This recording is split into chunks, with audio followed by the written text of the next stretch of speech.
to anybody who may or may not be watching this. Oh, now we're live. Hello to anyone out there that might be watching this. I'm Colin Blanchette. I'm here with Sean Watkins, who's actually hosting this thing. He's taking care of the technical details. We might be joined by my partner in crime, Alex, soon, hopefully. And mostly we're going to talk about Sean's 5-year anniversary and the accompanying zine that we've all worked on that will hopefully exist in the real world very soon. Now that we've picked every nit we could possibly find. Oh my gosh. I'm sure we have missed many things, but we have gone through it thoroughly. Welcome everybody. We're streaming on YouTube and Instagram. And yeah, tonight we're going to be talking about a bunch of different things. Primarily, we're here to sell the Athenaeum 5-year zine, mostly because of the work of my friend Colin here and Alex, who's having some technical difficulty. Eisner nominated Canon Zine. Is it Canon Comic Zine? Is it Canon Zine? What's the proper? Just Canon. Just Canon? Oh, okay. Just Canon. But the website is canoncomiczine.com. So okay. That's my confusion. Yeah. But yeah, tonight we wanted to talk a little bit more about the zine, but also wanted to take the opportunity to chat about Colin and Alex's experiences at San Diego Comic-Con. I think it was both of your first time going to, is that right? It was just your second time and my first time.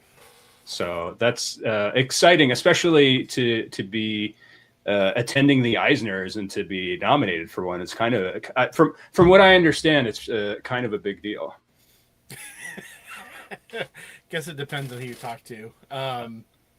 It was fun. I'm glad I went. I'm glad that got to experience it and see it up close. It was kind of everything you would think it would be. It's sort of nicer than you might expect. It's also just as kind of corny as you would expect. It is like the Oscars in a very shrunk down way. Yeah, so it was fun. You know, the results were expected. Alex and I never thought for a second we were going to win, and we did not. So yeah, we could go into it with no pressure, you know? Yeah. Well, I really wanted you to win, but I knew that you were not going to win. Yes. The most obvious guy won. You know, he had the most mainstream platform and is the most known person. And the Eisners are voted on by anyone who can claim any association to the comics industry. So they're essentially a popularity award, much like the Oscars. I mean, I applied, but I never heard anything back. So I guess they didn't want my voice as part of it. Well, next year you'll be the editor of a publication, so all you have to do is just say that, and they'll hand you a vote. Well, really, they're letting anybody in these days. Yeah. Obviously, we got invited and nominated. What was that feeling like to hear that you were nominated as a lifelong lover of comics and now someone who's part of the industry in a variety of ways? Honestly, it was pretty stunning. I did submit. You have to submit to be nominated. But I never expected to be nominated. So when I got the notification, I was pretty stunned. And mostly I just thought the whole thing was pretty fun to be nominated, that our little zine that nobody knows about was nominated. And for me, the biggest pleasure was being able to call Alex and tell him. I knew he would be thrilled, and he was. So I made him call me on the phone. He was traveling. He called me from the Dallas airport, and I told him, and he was over the moon. And then just getting to tell some of the contributors to the zine, all of whom were pretty tickled about it. I mean, that was for me the fun part, to be honest.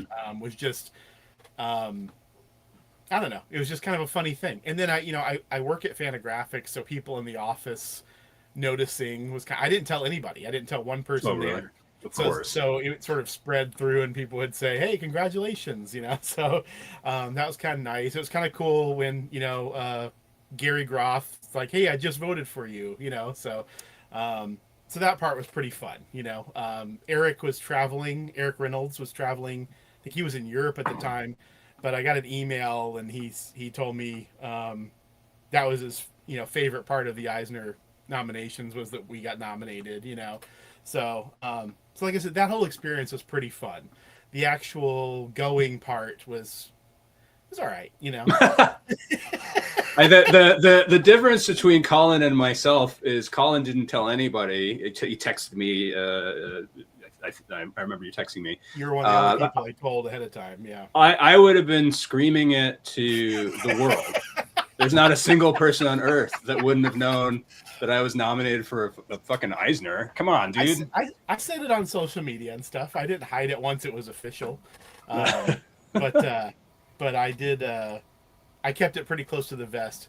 The only reason I even told all of the Canon contributors was because I wanted them to try to register to vote. Because they had moved up the voting registering deadline.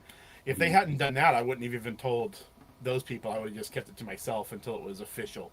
Because there's a real part of me that doesn't believe anything until it's like actually announced in public. Sure. So when I got my PhD, I didn't think it was real until the diploma was mailed to me, and even I still have nightmares that I didn't get it. So yeah. It looks like Alex is back. Let's see if his tech issues have been solved. All right. Hey, Alex. Right. Ooh, still a little bit of echo, but maybe I'm the only one who hears it. It's not. I hear it too. So we'll keep working on it. Maybe Alex. Maybe if you have like a wired set of headphones that you could connect, maybe that would work. Yeah, that's going to be my next thing. So okay, I'll be right back. We'll talk to you soon. We're stalling for time. Oh no, I hear an echo as well. That's super weird. Well, anyway, I'll text stuff. So yeah, I mean, what was it like at the table that night? Yeah, so we were just sort of given a table to go sit at, and so Alex and I were both there with our wives, and one of our fellow nominees, John Kelly of Dummy Zine, he was there with his wife, and then there were two other couples that we didn't know. They were different categories. But so it was fun sitting there with John Kelly. At least he was in our same category. I've met him, a couple times. So nice guy. And he seemed pretty disgusted with all the proceedings. So that was pretty funny. I like that. And so, I mean, for me, I mostly, obviously I was there for my award. All the results, got leaked early. I heard. But I didn't look at them. I thought I'll go in and let it be organic. So I didn't know who won ahead of time. Yeah, and I, like I said, I work for Fantagraphics, so I was waiting to see categories that we had books nominated for. So 3 of those were won by Fantagraphics. So I saw, Gary Groth, his son Conrad Groth, and Mike Catron, who's an editor and the co-founder of Fantagraphics. They all accepted awards. So that was fun to see and talk to them about later. But otherwise, the show's what it is. It's like I said, it's like a small version of the Oscars. And obviously the Oscars are, what they are. So, the awards aren't really a good recognition of the best in comics, but what I immediately thought of when I was nominated was the line, I think it was Cam Del Rosario. In fact, I know it was Cam Del Rosario, the Gutter Boys, who said, who cares about the Eisners unless someone we know gets nominated, and then it's awesome, And that's totally what they said when Caroline Cash was nominated and won. They were thrilled for that, obviously. And so, yeah, that's what I looked at it as something fun to participate in. Most of the awards are going to go to Batman or, a terrible memoir by George Takei, that kind of stuff. He's got a few. Yes, and he won this one over several books that are of vastly superior quality. but he got a standing ovation because he was on Star Trek, and he came out and gave the Vulcan "Live and Let Prosper" sign. Oh. So that's good enough, you know. But no, it's anyways fun. Even though I'm cynical about it, it was fun to go see it, you know. Yeah. Well, I hope that you win it in future years. For the publication that's sitting right next to you. Oh, well, maybe. Here's what we wanted to talk about tonight. And I apologize if you all are hearing an echo from me now, because I'm hearing an echo from me, and it's very distracting, but I will do the best I can. Can you hear an echo, Colin? I can't, no. Oh, well, maybe it's just in my headphones. But we'll keep going through it. But tonight we wanted to talk about the Athenaeum 5-year zine that we've been working on for. How long have we been working on this for? A few months. Yeah. Feels like an eternity. It really does, but it hasn't been. It's been mostly a pleasurable process. And this is the second project. Well, the second, I guess, official project that we worked on together. So the first one was this book. Okay. American Cartoonist: The Comic Art of Noah Van Sciver. So obviously we like working together on these things, on these massive projects. Yeah, it's a fun project, and I know Alex especially loves these kind of art first, you know, where he can really present the art in a nice way and try to put it right up front. And of course, you know, you're popping for the high production values. So, so you get nice scans of nice art. That Noah book is practically like an artist edition. It's, you know, it's color scans. You get warts and all pages, and there's some of that in this book too. I mean, in the zine, but the Tilly story, the Tilly 5-page commission story that's in here, it's never been seen outside of, you know, the owner. This is from the original art, and you can really tell on the 5th page because you can see you can see it in all the blacks. You can see the I don't know if it comes out on the screen. A little bit, yeah. You know, for anyone that sees that, it's not a messed up page. You can actually see the streak marks of whatever she's using to color it black. The cheapest pen imaginable. Probably, yeah. But it looks great. I mean, it's nice to have that organic feel to the art, right? That's why people like artist editions so much. And I think Alex did a hell of a job on this project.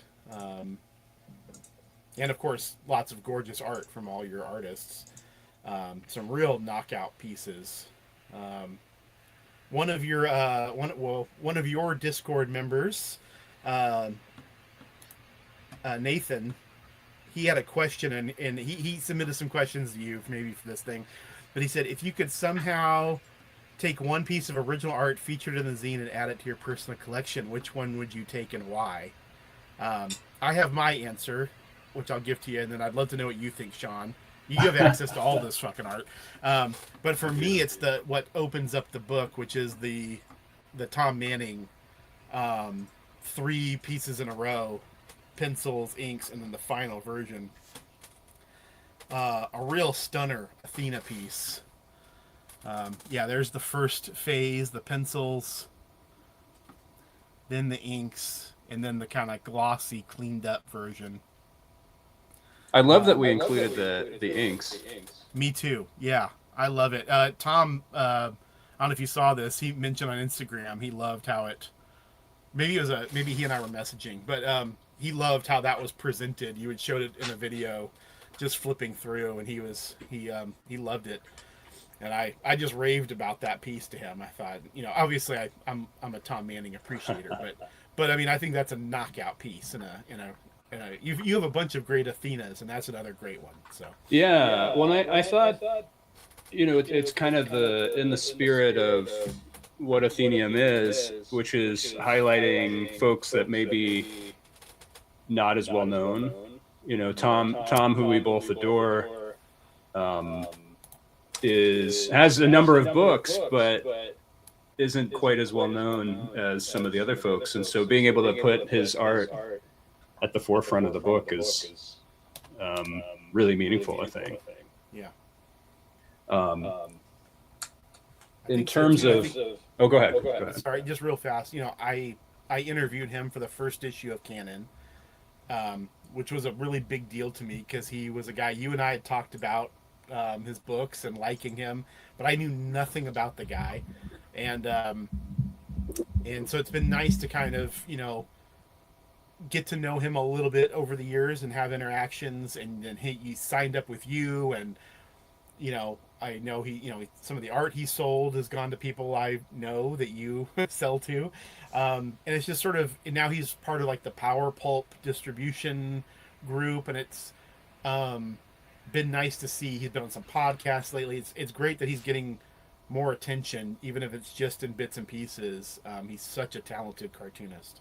And I think not to toot our horns, but you and I have both played a part maybe in kind of just getting more eyeballs on his work, and I'm really proud of that.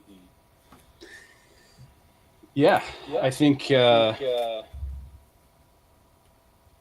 it's really great to get his name out there, and hopefully folks will go buy his books. Sorry, I've been trying to fix this audio thing. I guess a few people hear it too. It's giving me a headache, but maybe I'll keep working on it, Colin. If you want to talk a little bit more about the history of the book while I sort through this. All right. Everyone I'm sure is already tired of hearing me talk, but never. So anyway, I mean, Sean and I have talked about doing a zine together for a long time. He's had the idea of doing an Athenaeum zine, I feel like, for 3 or 4 years at least. And then the 5th anniversary was a good excuse to do it. And I can't remember which one of us proposed it to the other, but I think it was the perfect excuse for us to finally get down to it and do it. And obviously Sean is so busy, it's good to have something to point him in the direction, because he has more important things he's working on. But yeah, this thing came together really well. Sean and my friend Alex, who I do Canon with, and I, we had a couple meetings and talking about what we'd put in there. And just over a couple months, it really came into form. I think we really started seriously talking about this around New Year's. Might have actually even been New Year's Day that we had our first discussion. But yeah, doing a couple of artist interviews. You talked to Caroline Cash and Noah Van Sciver. There's a couple of smaller ones that were just done through email. Matthew Allison Bechtel, Trung, one other one that I'm blanking on, sorry. And a big thing for me was I wanted to have an example by every single artist you represent, and we managed to do that. Some people have more than one, and this thing sort of kept growing. I think the original estimate, I threw out 60 to 80 pages, and at one point I thought, it won't be that long, and then it ended up being 80 pages exactly. And I'm very happy about it. I'm happy. I think it's going to be a really hefty, impressive publication when people have it in their hands. Sean's got the mock-up. Yeah, I think it's the final. It's not quite the final, but it's close. We've actually done a number of changes, but we're about ready to send it off to the printer. Yeah, it's about done at this point. So, beautiful cover by Lee Lai. You should go ahead and give credit since you've held that up a couple times. Oh yeah, that's a gorgeous cover. The video doesn't do it justice either. The yellows are much more rich in person, I think. But great pieces. The whole thing's in color, so even the black and white stuff, is really sharp. And we had a round table. Oh, there you go. There's the poster for the A2CAF event upcoming. What's crazy to me is that so this is the original, and the colors are the same. Yeah, that's how great the printing is. Very, very sharp. So you're getting your money's worth. I think for sure. I mean, that's all in the eye of the beholder, but I don't, knowing what this shit costs to print, knowing what we all pay. I mean, if anyone who's interested in someone's comic and goes online to buy it, and you're like, $15 for a 24-page comic, you're getting a hell of a lot of pages. There's lots of art, lots of text. Not trying to be a salesman here, but I am proud. You should. I mean, that's the point. I know. I'm proud of the result, though. I really am. And I really want to get this book into people's hands, not to make money, because God knows, yeah, I haven't done anything to make money. But for me, it was important to celebrate the project, the project of Athenaeum, and the folks that have helped support us through this long journey. And so there's not only the Athenaeum folks, but also the Athenaeum Gives grants awardees. There's art from the person, Robin Rao, who helps me scan art, who I had do a commission for Alison Bechtel right here. Nice. And I just love that we made space for all of these people, and we included the interview with the collectors. Yes. Discord roundtable kind of that Sean and I did with how many people? 8 or 9, I think, total. Yeah, I was actually surprised how many folks wanted to participate. Yeah, we did 3 different sessions and then blended it all together. But these are all guys who are serious collectors and serious about Athenaeum, serious about the Discord, which anyone who's interested in original art, I highly recommend checking out the Athenaeum Discord. It's a good variety of people in there. Yeah, I'm interested when people get their hands on this, if they're gonna join the Discord. Like, I've read that interview, article, whatever we want to call it, a number of times now. Yeah. And I know I'm biased, but I think the folks that are in that space are just so fascinating, and have such a variety of tastes in comic arts, and are from all over the world. And it's we have Canadians, we have folks from Belgium, not in this, but we have someone from Australia, we have someone who's from Portugal. It's kind of crazy how international that space is. Yeah, and as they kind of mention, and a couple of these guys mention in the conversation, it feels like it, right? It feels, there are people that are very excited they got an X-Men commission, but there's also people who have a more kind of European bent, and part of that is because there's Europeans, but even just the Americans and the Canadians that maybe relate more to those kind of comics. Get to see art that they wouldn't get to see normally. One of the big guys on the Discord is Dries, and he's always posting pictures of exhibitions in Europe and just crazy shit you wouldn't get to see yourself unless you're going to fly halfway across the world. Plus his awesome collection he puts up there sometimes. So yeah, and I mean, I think it shows that there's a space where we can celebrate all passions in this world, right? Like I like seeing X-Men commissions. I'd love to get a Kitty Pryde from somebody at some point. And I think it's neat to put that up next to a Nate Powell, like whatever manga or anime related commission that he's done, or something random that someone has picked up from an indie artist. It's just a cool space. I see in the comments here Vic Shade, who just pre-ordered on the site. Thank you, Vic.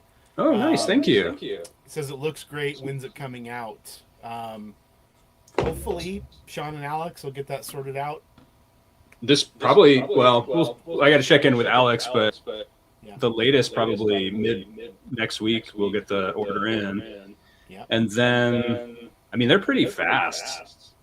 2 to 4 weeks. Yeah, I would imagine before the end of the month, you'd have them and be probably sending at least some of them out. Yeah. And be patient. Be patient with us. We sell art. I've done the book thing before, but it takes takes a village to do books. So we'll try and get them out as quickly as we can. And I'm buying a bunch of extra copies as well to sell at events and things. So there'll be opportunities to pick up some if you, for whatever reason, missed the pre-order. Yes. But the more folks that pre-order now, the better I can figure out how many to order. Yes, and just offset the costs. But yeah, we should have it out quick. I also, and as Colin knows, I live my life on anxiety, and having anything being held over my head, like art not being sent out, drives me insane. So it'll go out fairly quickly. If it doesn't, I am sick. And even though Sean will have this at some shows, he'll be the only source to get this. No, I don't believe you'll sell to any stores, will you, Sean? That's not the plan. Or are you gonna play by ear? We didn't for the Noah book, which is still available. We have a few copies left. Yeah. We're getting actually to the end of these. The only place two places, Partners and Son had it because we did the show there, and then Vault of Midnight bought a few copies, which. Gotcha. But it's not my prerogative to be in the publishing game so much. So we're a bit slapdash in how we get those books out into the world. But I may try and figure out a way to get them into international spaces, because the shipping is insane. And I apologize for the shipping, but it's how much it costs. Yeah, there's nothing you can do about it. And the thing that I promised Deborah, who may still be watching, is that I will not lose money doing things for Athenaeum. That's right. Or not lose money all of the time. Yes. I guess. I do lose money. I do a lot of things that lose money. But yeah, I mean, I guess I could share as well. It's not widely shared news, but it does sound like we will be donating 50 copies, and by we I mean me. We'll be donating 50 copies to Short Run this year, which will be added to. I guess they do this every year. Yes. A kind of goodie bag for the first 50 folks that enter the show. So we're really excited to be able to partner with Short Run on that, and fingers crossed everything works out okay. We'll get those books over there in time for the show in November. And I guess maybe I have to go to Short Run this year because of that. Well, you're always welcome, of course. Yeah, no, that'll be quite a prize for the first people who get there, to get that in their swag bag. It's again, I don't know if you can see, but we call it a zine, and Caroline's mad at me for calling it a zine, but this is a big friggin' magazine. Yeah. I mean, it's basically a magazine or a thin paperback book. Yeah. So you're getting your money's worth. I guess to Nathan's earlier question about which piece would I keep for my collection. Oh yeah. It's tough to say because there's so many good pieces in here. I know what you should say. Which one? I have a few. You should say the drawing that Alison Bechdel did of you. You mean this one? Together. Yes. Yes. I gotta get better at this Vanna White stuff. Yes. It's hard to do, right? I admire the YouTubers who can do it really easily. I gotta get one of those overhead projector things. Yeah. That looks great. Yeah, this was pretty crazy when she did this. Yeah. Unexpected. Very, very cool, though. I was excited that she contributed to the interviews, but I did not expect her to actually do a drawing, and I especially did not expect her to do a drawing of me. And there's a number of drawings of me in here. There is. The one by A.C. Esguerra is fantastic. Yeah,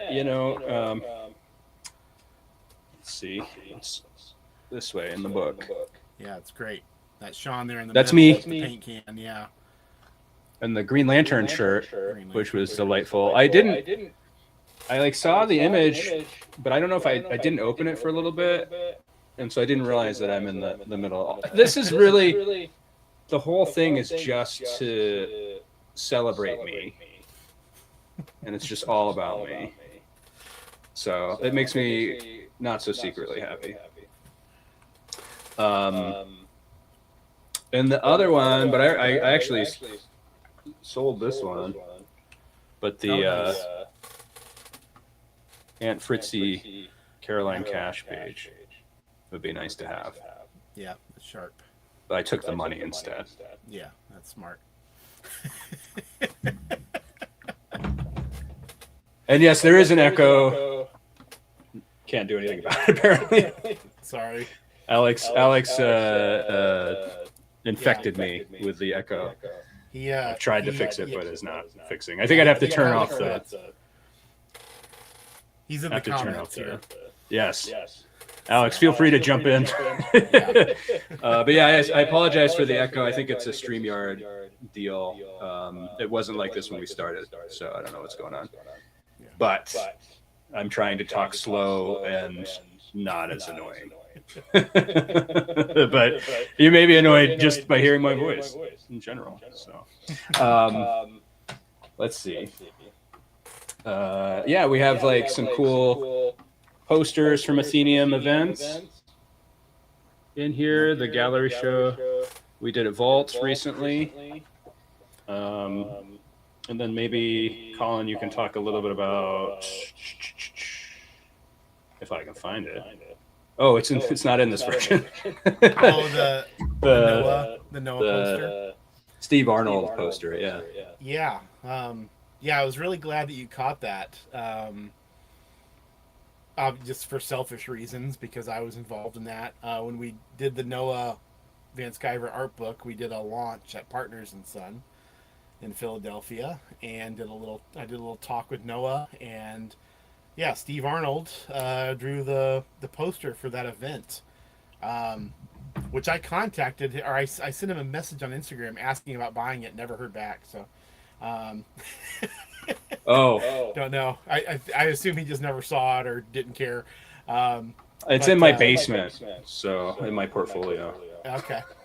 So anyway, but that was a cool event, and Steve Arnold's also a really good cartoonist, so it was very nice to have if you're not going to have Noah do the poster, having a really good cartoonist is a great alternative. So but my name's on the poster because I was talking to him, so it was a really, really fun experience. I mean, it's the only time I've ever gone to Philadelphia. Partners and Son was great. We got to go see Charles Burns' studio, and that's crazy. The show PCX, is that what it's called? Yes. You and I sat together, but there were lots of great people. Even though it's a really tiny show, there were lots of great people there. So yeah, and it's grown every year. It's a great show. I recommend if you're in the Philly area. The other one that I really like is the back cover here. Yeah.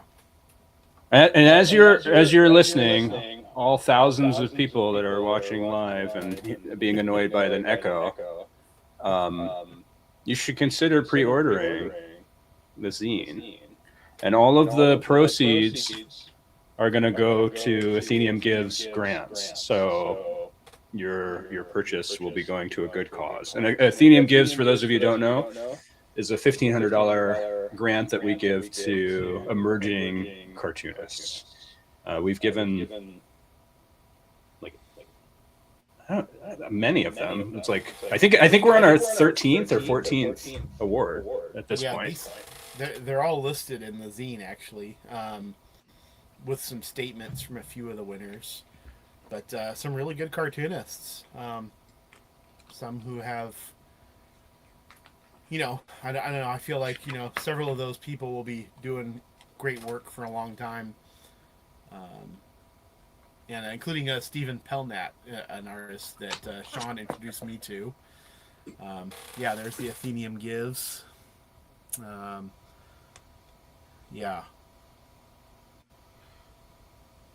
Some good artists, and you've kind of dug deep for some of these. You've really uncovered some people who weren't getting any notice, and $1,500 goes a long way. Yeah, and what I like about the grant is that there's no strings attached. There's no you gotta show us a book or it goes to a comic or whatever. It's meant to really be used however is most useful to someone's life. If it's most useful for you to go on a vacation for the first time in a year, go ahead. Yeah. At some point, I think it'd be cool to have like a different grant that's more specific to kind of getting you through a part of publishing. But I have lots of ideas, not much time, and I wanted to, since we brought up Athenaeum Gives, I want to thank the folks who have contributed to that fund over the years. I wouldn't be able to have given out so many if it wasn't for the generous support of some of our donors. So thank you. Yeah. The back cover. That's what I was going to talk about. Yeah, Sam Grimberg. So Sam, I feel like if I'm remembering correctly, I mean he's working on a big project. I don't know if is it public knowledge. Well, he works on The Simpsons, and he's got jobs related to Simpsons stuff. So he's very, very busy, and he's supposed to do a sketch, and he kept missing the fake deadline that I gave to people. Sure. That was 6 months ahead of when we actually needed it, because I knew this is how artists work. So he's very apologetic. He's like, and I'm like, dude, we can just put in whatever you got laying around. So then he decided to put together this advertisement. And the funny thing was, when I first saw it, I was like, oh, this is super cool. I posted parts of it into the Discord, and folks are like, well, at first I thought, oh, that's really interesting. Like, it's a gender-bending Athena. How cool is that? And then I put it in the Discord, and someone was like, hey, that's a funny picture of you, Sean. I was like, what? And then I look closely in there. You see that earring there? Uh-huh. Yeah, it's me. Thanks, Sam. I actually, every time that I have been made into a comic character, Alex Crocus did it in one of his strips, and there's a few in this book. It's amazing. It feels like I've made it. Awesome. Sometimes I look at it and I'm like, who's that old fucking guy? Who's that old guy? Alison Bechtel? Who is that old guy? Oh, it's me. Cool. Everyone. It's such a lifelike depiction, is what people say, and I'm like, oh, is that what I look like? Thanks, Allison. But no, in all seriousness, it's such an honor to be made into a comic book character. I kind of am becoming a comic book character in real life.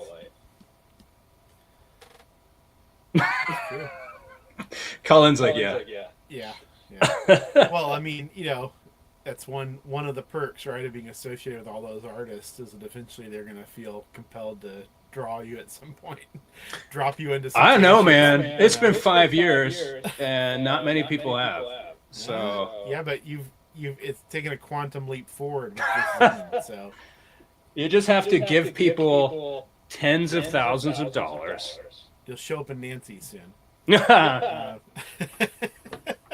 We'll see. I want to point out that Alex is in the chat here, and he just said, I really put everything I could into the zine. I'm super proud of how it looks. And Alex, while you were trying to deal with your audio, we were talking about the work you put into this thing, and I think it's really sharp. I think, visually this is the best thing he and I have worked on.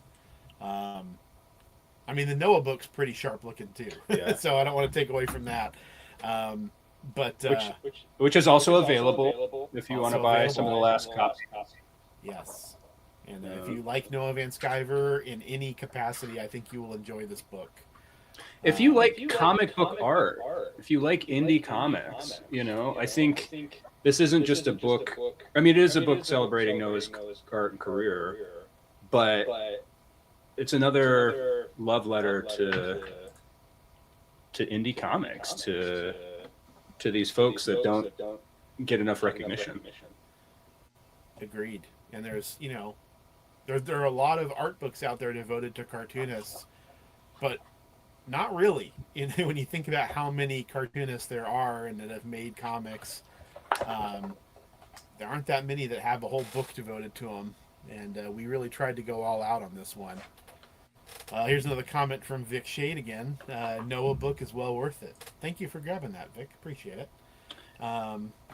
Yeah. These fellas don't mess around with these books. Yeah. Yeah. And this is like the definition. I mean, it's not like there's a few hundred copies, but this is the definition of a get it now, because you won't be able to get it in 5 years. I mean, these are small press by definition.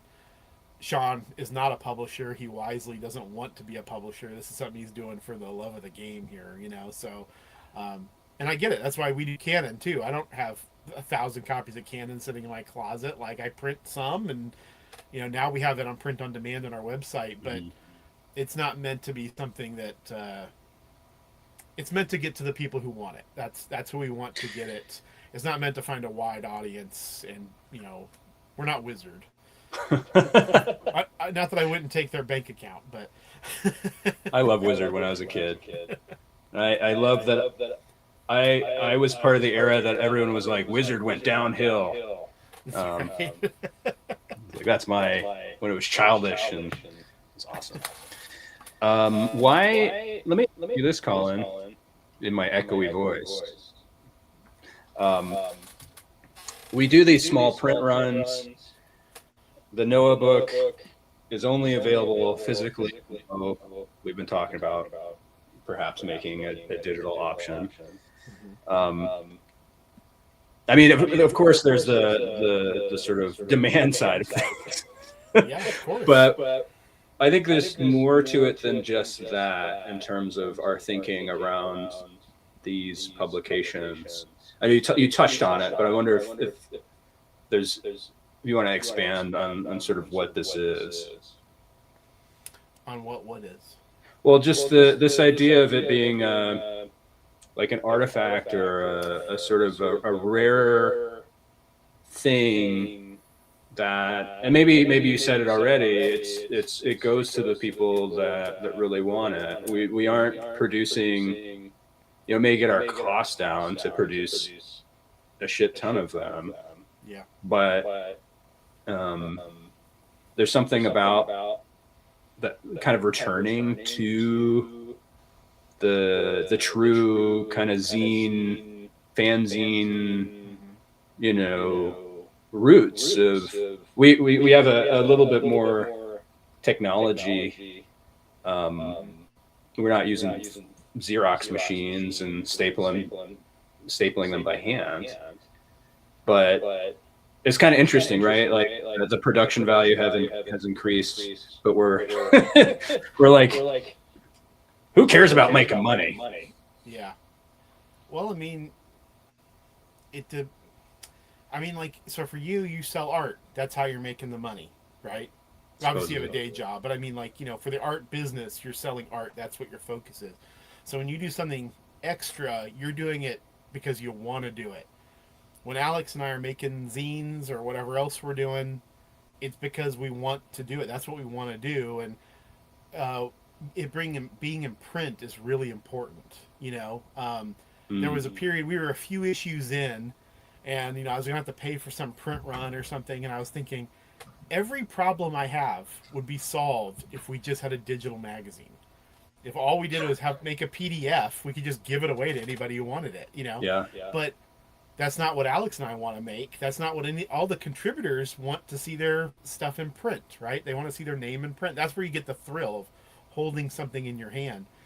And this isn't like we're making variants with limited availability and, sort of collector mentality stuff. It's more just that these are labors of love that have a finite amount of resources. And, like I collect old magazines. I would collect more comic fanzines if they weren't so goddamn expensive. And the ephemerality of that stuff is a big part of its appeal. Like, I like reading comic news articles from a 40-year-old magazine, even though it has no bearing on reality as we're living it right now. Sometimes the same issues are still in play, depressingly, but mostly I just like, it's like it's like you pick up an old issue of People magazine or something from the 80s and you just kind of go, oh, look who is famous, look at what they found to be human interest stories. And this is the same thing. Canon is what it is now. It's a zine about comics, and I try to keep it as basic as that. Anything comic related can go in Canon. Doesn't have to be small press, doesn't have to be non-superhero or superhero. It can be anything as long as it's comics related. We'll print it pretty much. But it is of its time, and I don't want I want the people that have a set of them in their box 10 years from now to kind of be brought back to the time that they bought it, when they come across them, if that makes sense, in a weird way. And I think the same thing will be with this 5-year zine. For you, 5 years from now, you'll be going, here we were at 5 years. Here was my roster of artists. It's a yearbook. It is kind of, right? Your artist roster will change. Your thoughts on the business will change. Your collectors will change. I mean, it's just it'll all evolve in different directions. But this is a great, I think, just snapshot of this time capsule. Yeah. As their children come into this collection and find these awful things that they have to recycle because the world is on fire. And they're That's right. That's their alternative. Yeah. I love that thought of kind of capturing a moment in time, and it forces you to slow down and interact with something that's not like burning bright into your eyes. And I am a little conflicted sometimes about not having digital options and not being able to get it to as many international folks as I would like. But and that may evolve too. Yeah, I mean the important thing is for you to cover your costs, to get some money to Athenaeum Gives, and if you run out the print run and you don't want to print more and you want to make it available digitally, then you can do that. Like, that option's always on the table. It's just less fun. It's a lot less fun. And I'd love for someone in Europe, it's tough, right?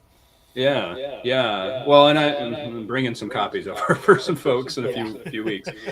But I'd love people to take this and go to a show and get Lee Lai to sign the cover, or to get Sam to sign the back, and to use it as an opportunity to start a conversation with one of the artists. And I do think, I don't know, there's just like, I'm very biased because Athenaeum is a thing that I helped start. But there's an energy about the space that I inhabit that's really positive, that's really supportive, that's really celebratory. And I feel like we capture that energy in this book. And, you know, I hope people see that when they pick it up. And I do think it's so different to like, this thing is just beautiful to hold. I don't like if that makes sense. And you're laughing at me, but like there's a tactileness to this that I think has, you know, kind of brings me back to comics. Like some of the indie books I started reading when I got more into this space, the publishing or the printing quality was so high on these books that it's just like fun to have, fun to smell, like the paper, like the old, you know, like those of us who are old, we would go to libraries and we love books, and that sort of tactileness of the books and the smells of like mold, not pieces moldy, but being able to interact with like a, it's not a piece of art, but it's something that is tangible, is real. And I think in this world where sure you can get comics on your iPad, but Marvel can say you no longer have that comic anymore and take it away from you. And you know, ain't nobody taking this stuff away from me. There's a question on the Instagram side of things. Okay. How would 5 years younger Sean have felt about where Athenaeum is today? How would 5 years younger Colin feel about where Colin and Canon is today? That's a good question. I'll start and then I'll stop so that people don't have to hear my echo anymore. I don't know. I mean, what year is it? 2026? 5 years ago, Sean would have been like, "We survived the pandemic." I think, yeah. I mean, I never could have imagined. You know, Colin knows I signed a big artist today, and I work with Allison Bechtel. I work with Nate Powell. I work with Tilly Walden. So I think some of the most important voices of a generation that I get to text with. They're not even, you know, it's not just people that I work with. I also, you know, I'm like, hey, Raina Teglemeier, I'm going to go to your event tomorrow. Let's find a time to chat. It's pretty amazing. Especially kind of thinking of myself as an outsider, as like a fanboy that didn't want to like impede or intrude into spaces that I felt like I didn't belong, particularly with like being a cisgender, privileged, whatever sort of privilege in some ways, person inhabiting a lot of queer spaces, a lot of spaces where folks are really struggling to get their art out into the world. Who was I to be part of this community? And it was so amazing to see how generous folks were and how inclusive and how curious they were. So it's, I could not have envisioned what this turned out to be, especially working with just one artist at the beginning and thinking that it was just not going to be anything more than that. Thought I was going to do that for a few years. Just one artist, Casey Nowak. I would have been happy with that. And now I'm going to Paris in a few weeks to go hang out with a number of people I know between Paris and Brussels. I grew up in nowhere. My dad had agoraphobia. We never went on vacation ever. I didn't fly in a plane until I was 19 years old. I didn't really see the world. The only way I could see the world was through comics and books and the new internet. And so I say this in the zine, but I feel very, very lucky. And if everything ended today, I would be very satisfied with this journey. It's crazy. It's insane. I'm so lucky to be doing this. That's my answer. Echoey answer. Colin, what about you? With so how long has Canon been around? That's a good question. I think this is our 4th year. Wow. So 5 years ago, I wasn't doing this, though I've thought about doing a comic magazine for 25, 30 years, so it wasn't like a new thing. It was something I had to edge towards doing. Yeah, I mean, when I was going to do the first issue, honestly, I thought I'll do one issue, and that's it. Oh, Deborah. So I had no plans to do past that. And originally I didn't know what I was going to do because I don't know how to do anything on a computer. I'm an old man. And so I honestly thought I would make it almost by hand. I would use a little bit of desktop publishing, but mostly it was going to be sort of old school zine making. And yeah, there's Alex. We put our first issue out right before San Diego Comic-Con 2023. But then, yeah, so I was telling Alex I wanted to do this, and I didn't know how I was going to do it. And I think I'd asked him if he wanted to write something, you know, and he just sort of said, I'll give that a try, you know, doing the production part. And honestly, if he hadn't said that, I don't think I would have done more than one issue. I think I would have done the one, and it would have been really annoying. It would have been fun, and I would have been happy I did it, but it would have been, I would have thought that's the end of my capabilities. I can't really do any more than that. But by the time he and I finished the first issue, we both agreed we wanted to do another one, and so we kept going. And you know, now we're at the point. I'm trying to remember. I think this Athenaeum issue is our 17th thing we've done. Really crazy. Yeah. You know, and that's, you know, right at the same time we're finishing this, Canon 8. Alex and I were just talking today. Canon 8 is done, and he'll have to submit that to Mixam and get it ready to go. But and it'll be a hefty 76-page issue. Trying to compete with me, Colin. You're competing with yourself. Giant interview with Seth. That's so cool. It's kind of a big deal. So really, we're both really proud of this new issue we're about to put out, and our other publication, Die With Your Mask On, our superhero spinoff, number 4 is almost done. We're getting very close to that too. So we've basically been working on 3 zines at once. We've been working on, you know, yours is in the A spot, Canon in the B spot, and Die With Your Mask On in the C spot. That's been the priority, but because of just scheduling and how everything worked, Alex has just been kind of basically getting things done as soon as I send them to him. So they're all about to come out, you know, pretty close together.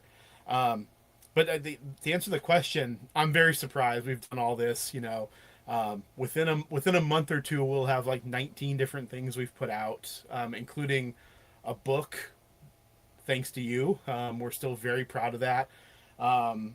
Something we did in 2024, the Canon Annual. Yes. Speaking of Noah Van Sciver, beautiful cover by Noah Van Sciver. This is my favorite issue.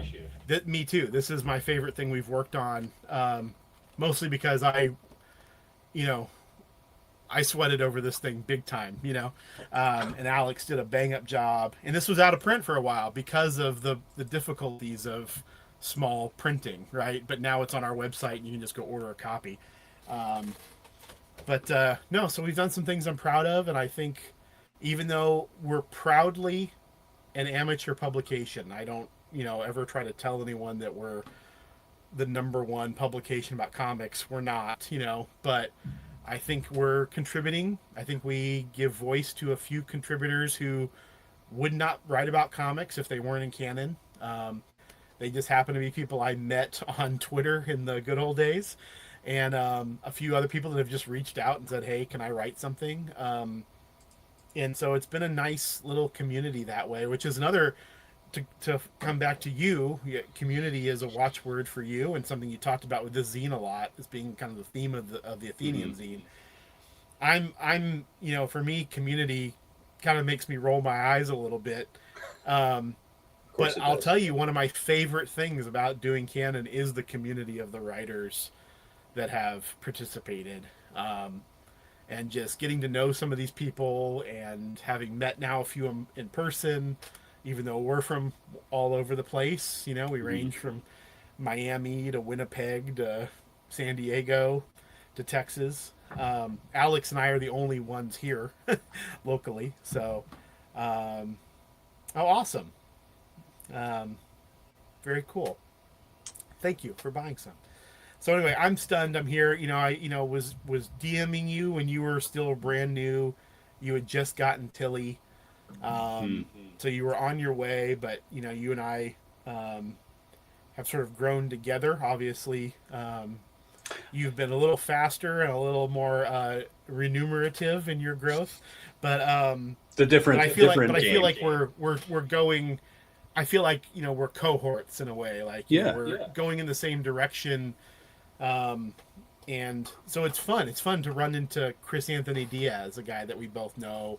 Saw him at San Diego for just a minute. It was nice to, so it's fun to bump into some of these people that I've associated with. And for someone that collected in complete isolation for 30 years, that I never talked to anybody about comics outside of people who worked at comic shops. And so it thaws my heart a little bit to have met people and formed friendships, and now finally contributing something, even if it is just our humble zine. I'm very proud of it, though. I am proud of it, and I think we're getting better as we go along. And doing projects with you have been great diversions to go stretch our legs and try to do something new and exciting. We probably wouldn't have done something like this or the Noah book without you, and I don't know, like the Noah book, I don't know if we were ready to do it or not, but I'm still very proud of it. God. It's still, every time I look at it, sometimes I just give it to gifts to like non-comics people, and they're like, wow, you made this? I was like, no, I collected files. Wow. You were part of the process. That's one where Alex really deserves. I mean, look at those pieces by Noah. Alex deserves the lion's share of the credit on that one for sure.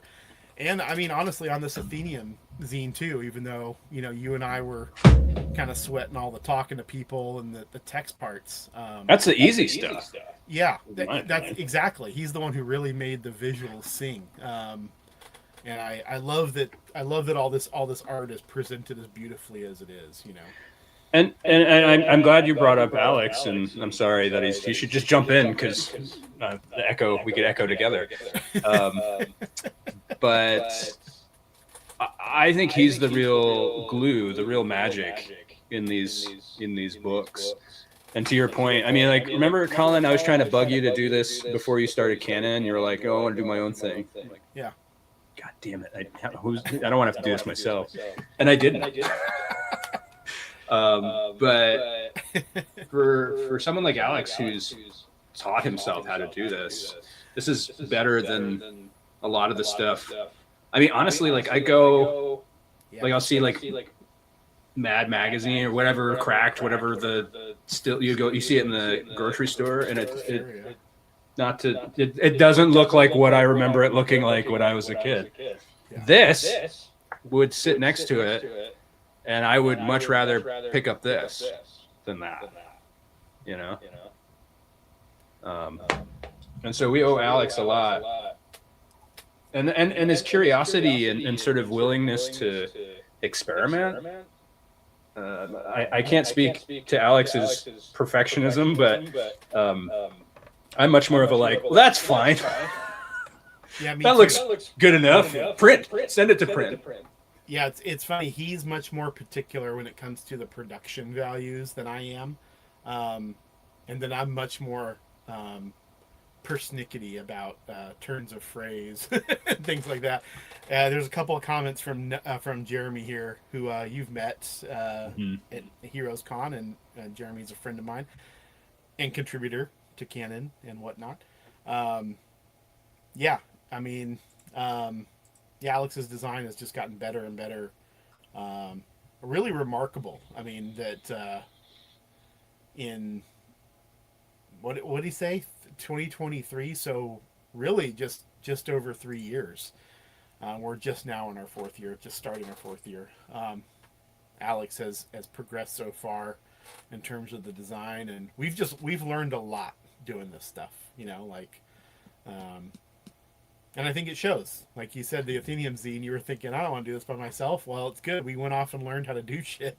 Can you imagine? Can you imagine? I wanted to do this like 6 months into starting Athenaeum, and it would have been dog awful, ugly, and like nothing. Can like you imagine what my zine would have looked like? I mean, holy shit. I would tell people it would have looked like a serial killer's manifesto or something. You know, like, it would have been the worst thing you've ever. It would have had a certain charm to it, of course, but a very limited charm. Well, and it was important to me, like the little. There's like the backgrounds that's kind of Alex's specialty. We had conversations early on about. Kind of formatting and design and stuff like that, and it was and you all were very generous, and you were like, whatever you want we'll do, and I'm like, there's no money. There's no money for anyone. I will lose money, and you all get to do a bunch of work for free. But it was really important to me to have a little bit of the Canon vibe to this, and I feel like it's all over this. I was gonna pull the ad, but the ad isn't in this version. Yeah, it's a nice ad too. It's really nice. Yeah. Yeah, no, I agree. I think it's a good melding of all of our sensibilities, and yeah, there's an Echo fan. I know. I'm going to start a YouTube channel that's just my voice and echo. That's right. For the special fans. Be on my Patreon. Yeah.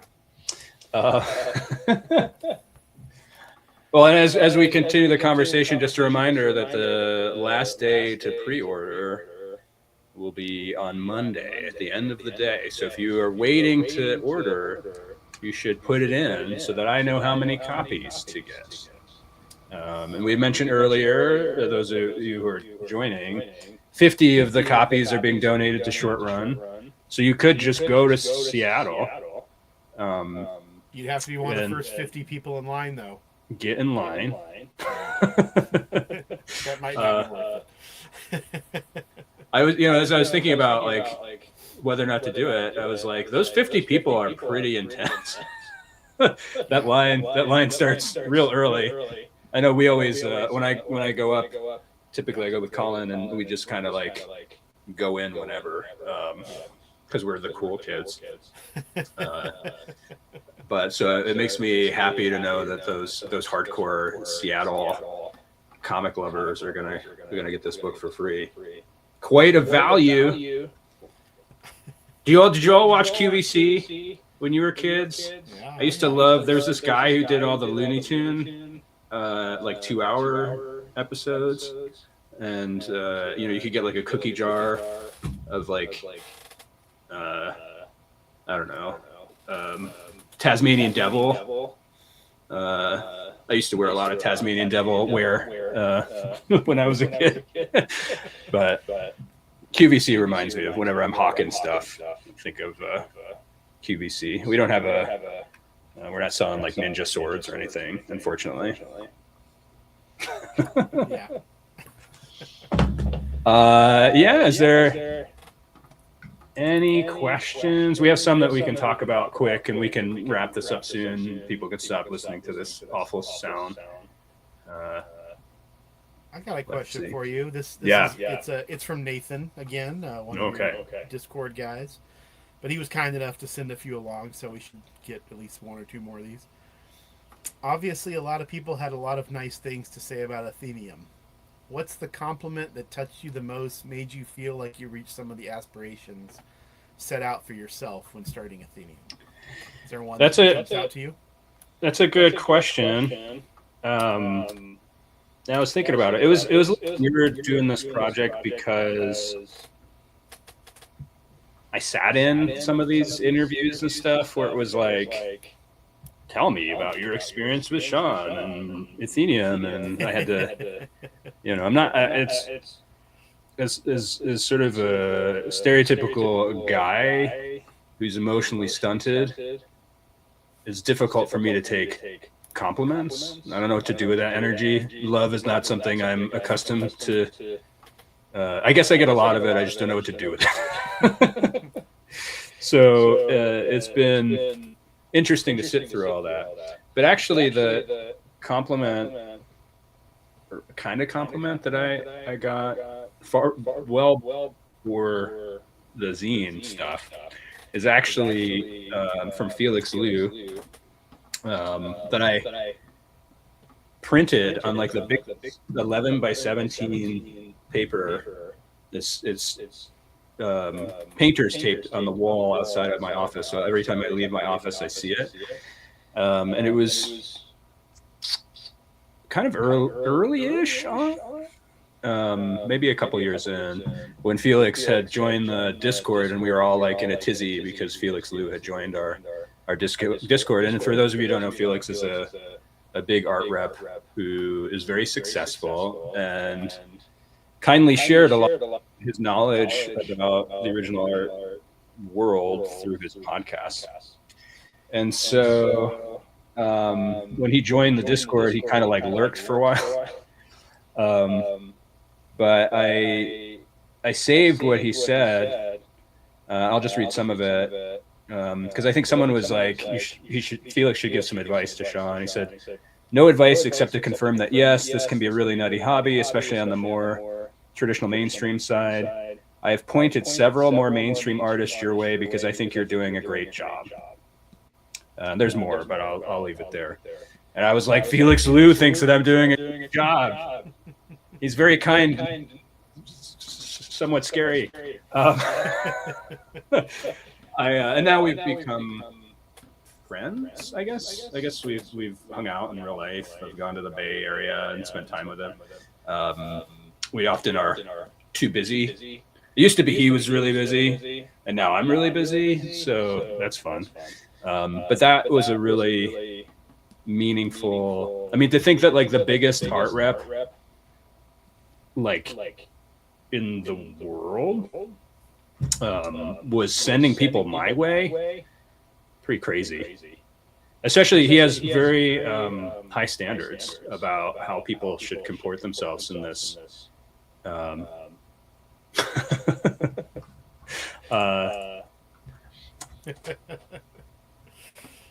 But I want to become Felix because I want that money. He makes a shitload of money, yeah. And he makes his artist money. That's the thing. And like ultimately, I'm really lucky at the moment. I have a decent day job, and we're doing fine. But to know that the majority of that money is going to the artists. I mean, think about the Felix artists. Like how much money that they're getting off of. I mean, I'm guarantee you that they're making more money doing that than working in the comics industry. Sure. So yeah, I mean, I think to be in that world with Felix and to be considered sort of not quite a peer, but maybe like a little brother, little, And he left. His quote in the book is really nice too. What did he say? I'll read to you from the Athenaeum 5-year zine with an echo. The greatest trick the devil ever pulled was to convince the world he doesn't exist. The second greatest was to get me to root for the competition. Actually, that's not entirely accurate. It wasn't just the devil's fault. It was also Sean's. You can't help it once you get to know him. Once you see what he does for the artists he reps, once you hear from collectors their good experiences, our business is better for having him in it. Congratulations to Sean and Athenaeum on a remarkable first 5 years. See you guys at 10. Yep. Can't. And then there's a Leslie Stein. Very nice Leslie Stein piece. So, yeah, that's my. What do you have a compliment for Canon that stands out to you?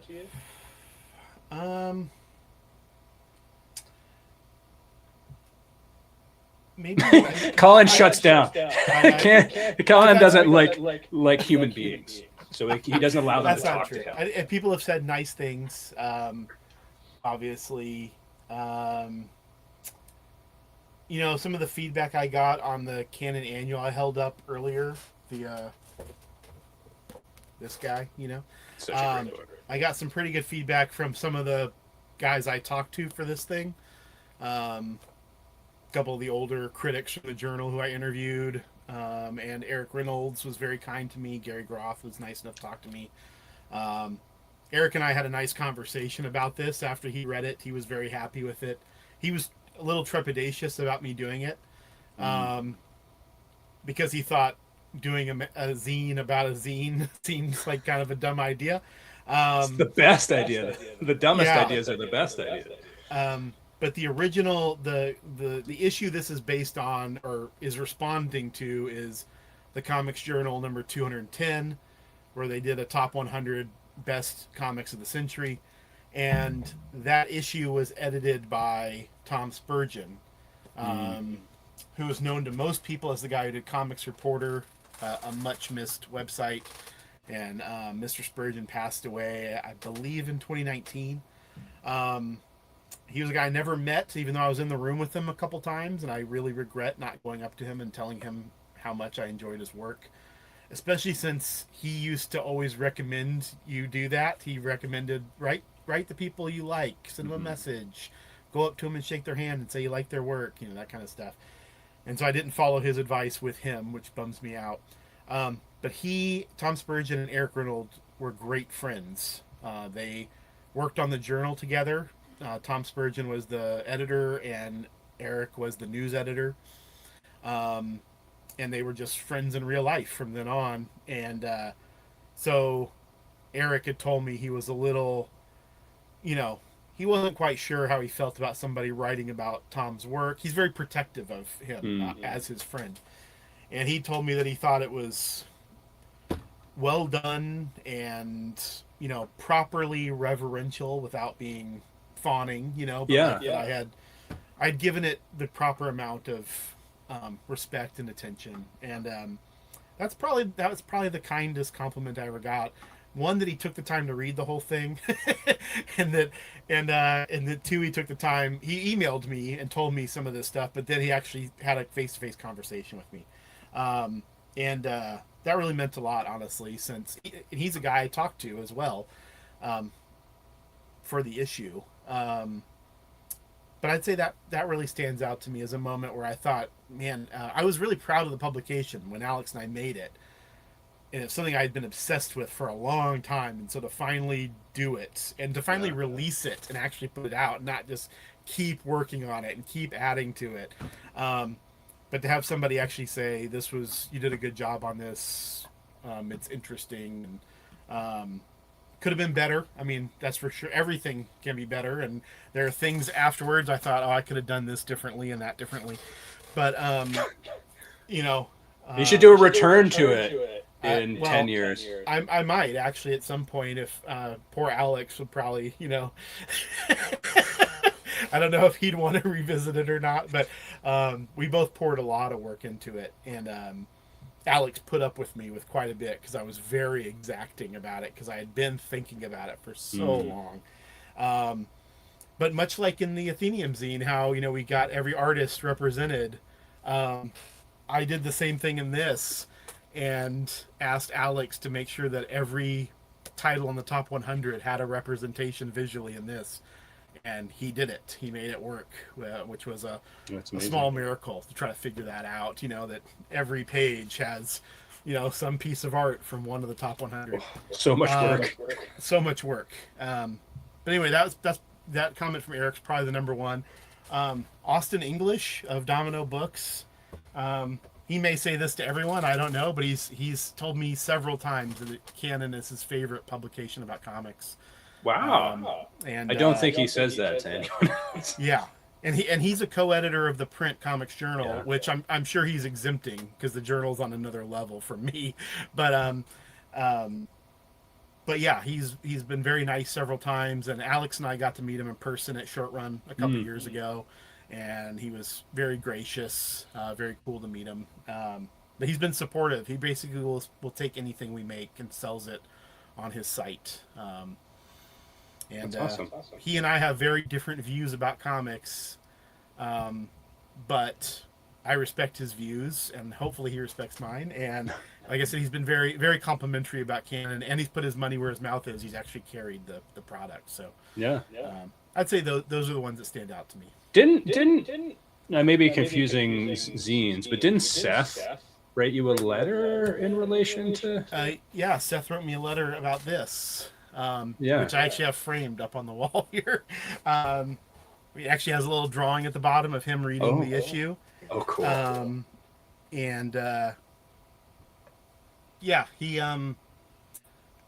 That's a big deal. Yeah, he loved it, and he was, I think he was also kind of skeptical, like, who's this guy asking me these questions who doesn't work for the journal? He's not doing something official. What is this? So he was very kind when he wrote me back. And I actually sent him a copy of the Noah book as well.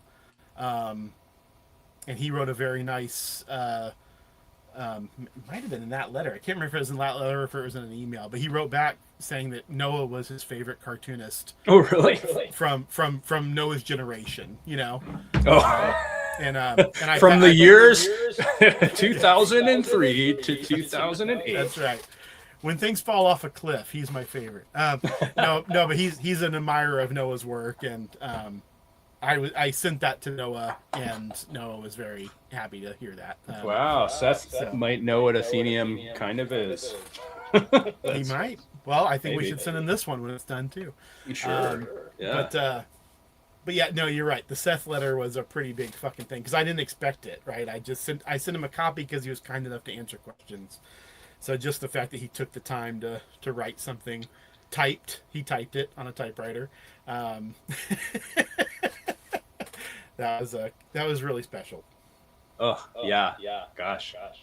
And it's always a delight to see the big names, the significant figures pop up in either, interacting with us and saying nice things or buying the stuff. Like I saw a fairly well-known cartoonist buy the zine this week, and I was like, is that person? It's gotta be. It's the city they live in and their name. So soon to be a Fantagraphics author as well. Secrets. Colin knows that I do this to people all the time, where I give them hints of things for up and coming artists or folks that I might be working with and stuff like that. I like riddles, I guess, being obtuse. How are we doing on time? Up to you. Seeing if there's any other questions that we missed in the chat. Is there anything else from Nathan that we wanted to cover? I don't really have a Franco-Belgian. He said, other than Tintin, Tintin, as we say, who's your favorite Franco-Belgian comic figure? And I was like, Tintin? Yeah. For me, I have an easy answer, and it's I like them more than Tintin. And that's the Smurfs. Oh, that counts. I'm a Smurfs guy. But I like Peyo a lot. He's a great cartoonist. Yeah. I always like the look of Lucky Luke, but I never really dove into the comics. We didn't, I mean, I guess the Smurfs, but I'd watched the cartoon. Sure. And Tintin was really the cartoon as well for me. I didn't really read much of the books. Now I give them to. No, it was never a thing that I think I saw it in, like I recognize it as a thing, but it wasn't a book I ever had. I used to watch the Asterix cartoon when I was a kid. I think maybe they showed them on HBO when we first got HBO. Somewhere I saw them, but I didn't even know it was a comic until I was an adult. See, I was just watching like Oz and 6 Feet Under on HBO. I wasn't in the Spawn cartoon because it had naked ladies in it. Well, let's end with something uplifting here from Nathan once more. Thank you, Nathan. If you had set one lofty goal for Athenaeum for the next 5 years, other than the easy cop-out of going full-time, what would it be? And you do talk about this in the zine a little bit, but just off the top of your head, what would you say?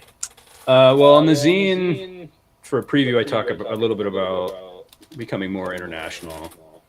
But for this answer, something that we're currently working on is doing more. Well, there's two parts to this. Bringing artists to shows with me, which we've been doing more, but also creating events around Athenaeum artists. And so we're in the very, very early stages of talking about bringing a number of artists to a space to do an Athenaeum event. And, I think what I've seen with the art, the original art side of things, is that having the artist there can be a big draw. And I also want to, similarly to how Felix has kind of created events around the stuff that he does, I think there's opportunities to join forces together with the artists I work with and do something really special, and to maybe go to spaces that may not be accustomed to having that, and doing workshops with I don't know, like Tilly and Caroline and folks kind of interacting together. You don't often get to see stuff like that. So doing those types of unique events is something that I've been thinking about. And as people who've followed Athenaeum for a while, we kind of do things our own way. And I love the spirit of just we do indie shows, we do some mainstream shows. Let's do our own thing. Let's see what that's like. Let's see how much money I can lose doing that. Part of it, I've been talking to people recently about the success of Athenaeum, and part of it is you just say you are what you want to be, if that makes sense.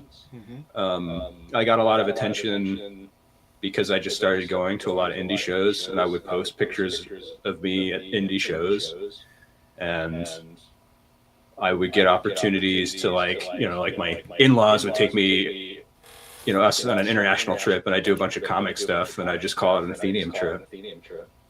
And people would see that, and they think, oh, he's he's the international art rep. You know, it helps that I work with people in other countries and whatever, but you know, you are what you say you are in a lot of this world, and I do want to be the international art rep, and I want to travel and connect with artists all over and not be limited by, you know, just what's in front of me. It's a little harder now. I mean, the internet is worse than it was 5 years ago. Just finding new people harder, I think, than it was, and having the time to dig into books in the way that I used to. I hardly like to read anymore. I'm reading, what's the name of that horror book?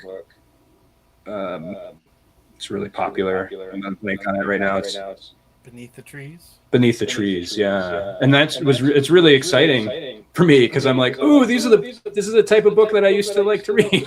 That I never get to read, but I have a moment now. So it's kind of hard to stay on the pulse of things in the way that I used to. But my inclination is not as much nostalgia as I have my green. To be fair, this is the Green Lantern ring for the TV show that hasn't come out yet. So I do have some nostalgia, but I've always been a searcher. I'm always looking for things. I'm always like inspired by the hunt of finding the thing that nobody's heard of, or the exciting new talent, you know. And I don't think that will ever go away. I think it's either part of your personality or it isn't, you know. I think, Colin, you're similar. You have a real appreciation for the old garbage too, but you're also very inquisitive, and you want to kind of find the you know, beautiful things in the atmosphere. Yeah. What about you? Lofty goal, 5 years. Lofty goal. 5 years is a long time. We'll all be dead. I think it is very possible. We'll be lucky. Hopefully, as long as Alex and I keep enjoying doing this, I'd like to keep doing it.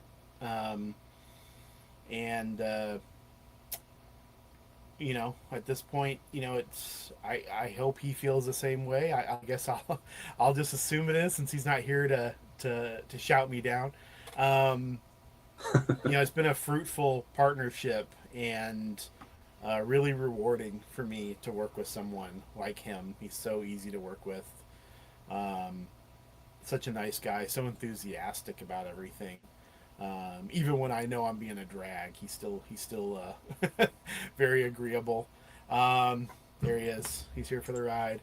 And I think definitely, like, getting the Eisner nomination, you know, I don't think we were flagging at all. In fact, I think the opposite, but it definitely put some wind in our sails of being like, oh, more people have heard of us now, you know?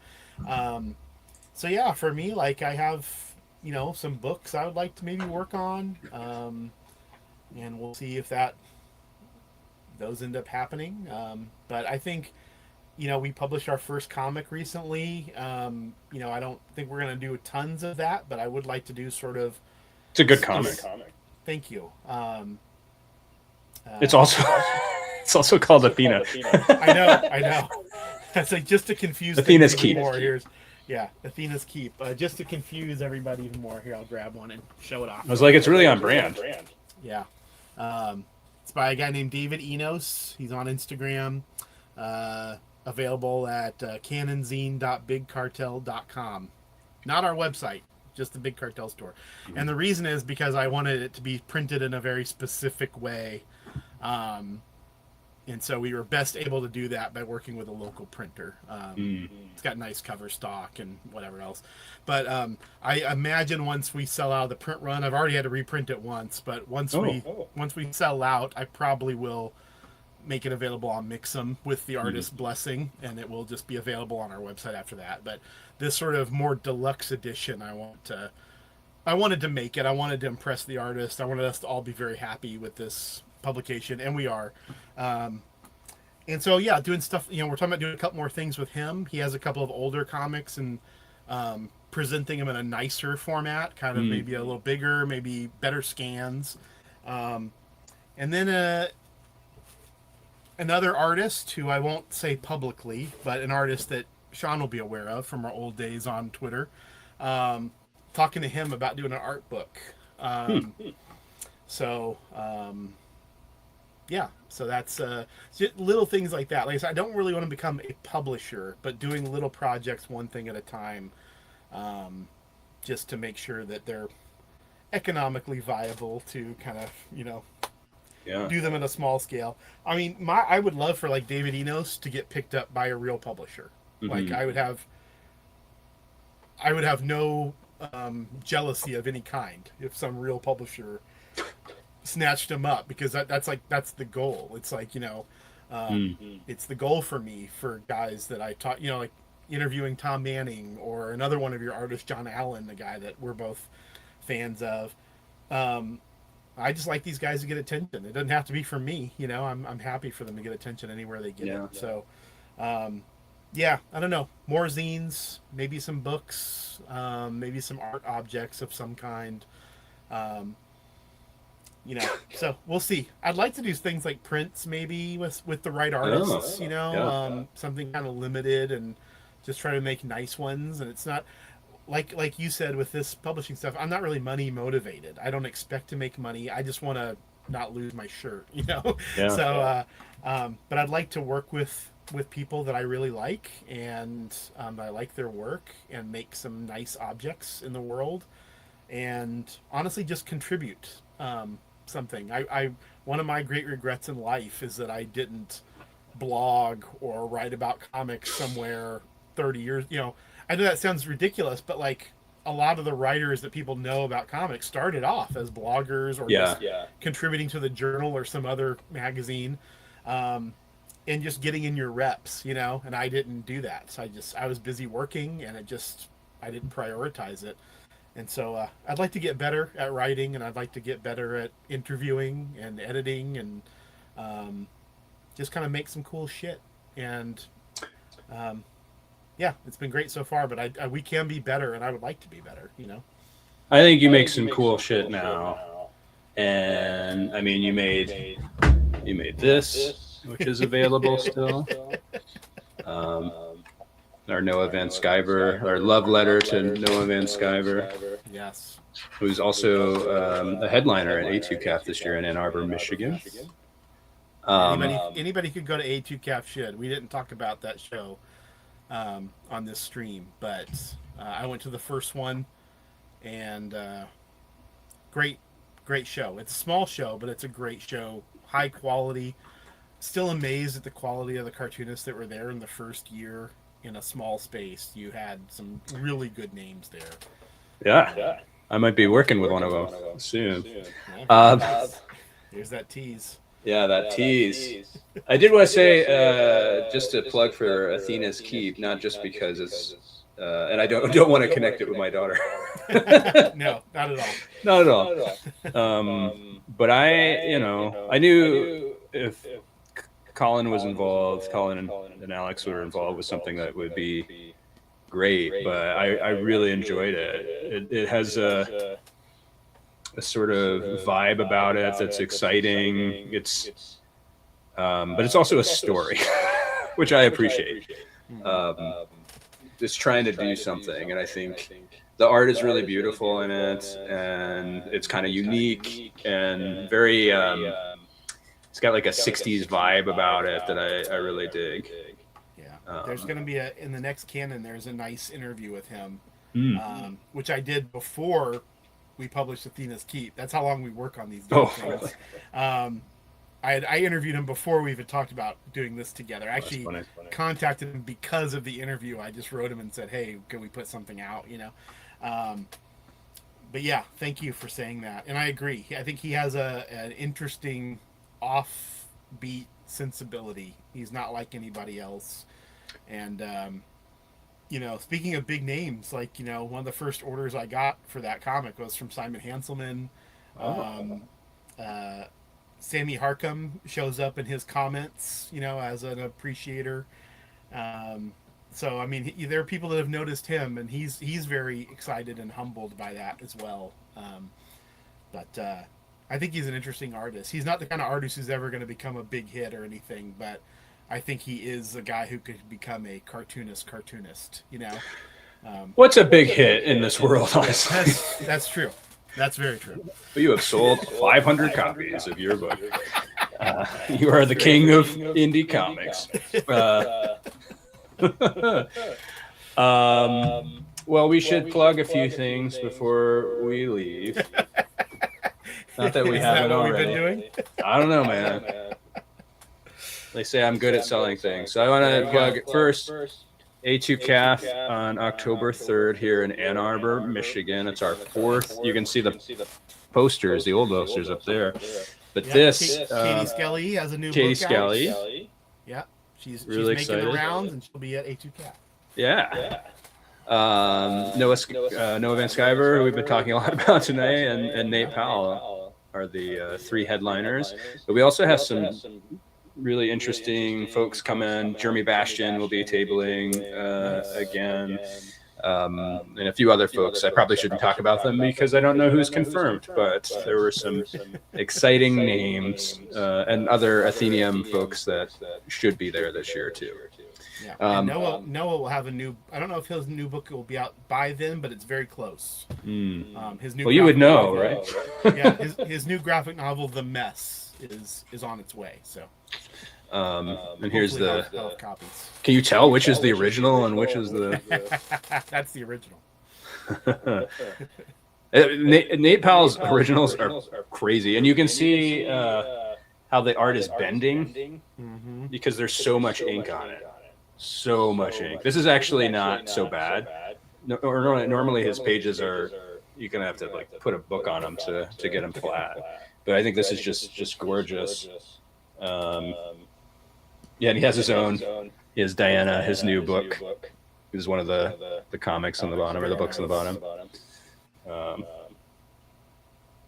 And March references and things like that. So we're excited for that. If anyone's in Ann Arbor area and wants a poster to hang up somewhere, let me know. I got a bunch of them from the library, and I also I'll probably throw in people who are pre-ordering the Athenaeum zine. Apparently I lost it, but there's bookmarks as well, and I'll put those into orders that come in, which is like a mini version of the poster, and it has the faces of all the headliners on the back, so you can lovingly look at Nate Powell. And the other thing I wanted to plug is our first publication together, which was the American Cartoonist, the comic art of Noah Van Sciver. Just a beautiful, beautiful hardcover book. We only printed like 250. I think I have a box and a half left. So if you want to order it and get a physical copy, we haven't released it digitally, but we've been talking about it for folks who are international and maybe don't want to spend $40 on a book. But I highly recommend, if you got the cash, it is a really beautiful art book, and I think it makes me excited. I've been annoying Colin by talking about other ideas. We haven't even printed this coming book yet. But I think there's some really cool art book / maybe artist edition, but we can't use that phrase because it's copyright. But art thing where we could do some cool stuff with some cool artists. So we'll see if that ever happens.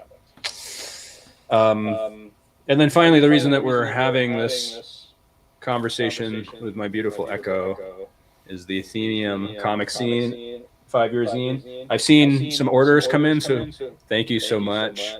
The cutoff date for the pre-order is on Monday, end of day, meaning I will probably forget about it until Wednesday, but please It would be helpful to get your order in now so they have a good sense of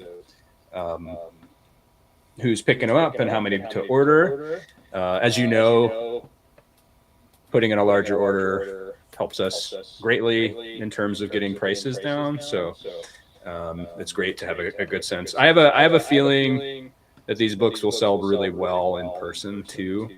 So I'll be selling them as I travel all over the place all of the time. And yeah, it's just a beautiful, beautiful book. I mean, I just showed you the posters, but like that looks exactly like the poster. In some ways, it's the colors are nicer in this book than they are on the poster. So if you want to see some amazing art, you want to read some articles about Athenaeum, but also interviews with the artists. If you want to see On a Sunbeam story that's never been seen before by Tilly Walden, this is the book for you. A lot of love went into this, a lot of work, and it's just a real celebration of this point in time. And I think a lot of good has come out. We went through an awful experience with a giant pandemic, but a lot of energy came out of that I think is still kind of affecting the comics community. And spaces like these, communities like these, are built to support artists. And ultimately, that's the goal, right? Is to be able to live in a world where people can have a sustainable living and create the things that we love. I want all these artists to continue to make books, so I have stuff to read, stuff to imagine as I watch the smoke come in, as I watch the fires. I want to have a cool little On a Sunbeam type book to make me think about other things. Or think about the horrible things in different ways. These people are magic makers in ways that I could not be. So this is, a celebration of those people and the folks that are in the communities helping prop this up. Colin, do you want to hawk some of your stuff again? Yeah, I'll be very quick. Take your time. I mentioned Athena's Keep, canonzine.bigcartel.com. $10, free shipping. Nice, hefty 49-page story. Hopefully we have more David Enos stuff coming in the future. That Big Cartel store also has the newest issue of Canon number 7, which is this one right here. A nice Rich Tommaso interview. Done by Jeremy, who was in the chat here at one point. And also has our while I'm doing it, I may as well do it. Look at all those books behind Colin. Die With Your Mask On number 3, 100 Best Superhero Comics of All Time, done by various Canon contributors. A dopey yet very fun exercise. I have feelings about that list, but we put way too much work into this silly exercise. We should talk about it at some point. So those are all available on canonzine.bigcartel.com. But our real website is canoncomiczine.com, where we have all of our publications, except for Athena's Keep, are available print on demand and available digitally as well. So that includes the Canon Annual that I mentioned earlier, Canon 1 through 7, Die With Your Mask On 1 through 3. And Canon 8 is on the way with a big Seth interview. Very proud of it. Also, David Enos interviewed the Gutter Boys. Great interview. And Carl Christian Krumpholtz and Jonathan Bayless. So it's a wide variety of people. Yeah, those are all great. Yeah, so that should be a fun issue, along with little odds and ends, including a little testimonial from me about this very zine we had a video about tonight, the Athenaeum zine. I talked about that briefly in the issue and our process of making it. So yeah, that's it. More Canons coming, and we'll keep grinding. And I guess I'll mention I have a YouTube channel, even though I do very little with it. But like for this issue here, there were 11 list makers, including me. So 9 out of the 10 guys that aren't me, I had them on, and we all talked about this and chopped it up. So if you're interested, those kind of conversations they're meant to be fun. It's fun listening to a bunch of guys who are skeptical about superhero comics talking about superhero comics. Anyway, that's it. I think I'm sure there's more, but that's what comes to mind. I'm sure you and I will both have various projects, and we'll be trying to convince each other to work on various projects. So yeah, I think you already mentioned one to me that we won't talk about, but that will, I'm sure, take no time. Nothing ever does. Everything comes together without any effort. Yeah. So well, and maybe I'm coming out to short run this year, not tabling, but I haven't talked to Colin about it, but hopefully he'll let me sleep on his floor. But if I do come out, we'll have to figure out something to do, maybe something special with some of the physical copies of the zine that will be there. So look forward to that. But thanks everybody who stuck around the whole time with the issues that we've had with tech and things like that. We really appreciate you. And yeah, if you haven't picked up a zine yet, you should, because it's awesome. It's one of the the proudest I've been in terms of projects that I've been a part of, and I did very little. Maybe that's why I'm so proud of it. It's also not true, but I truly, I think this is a culmination of all of our sort of strengths, and it's something really special. So I hope you pick it up. So, all right. Well, thanks everybody. Have a wonderful evening.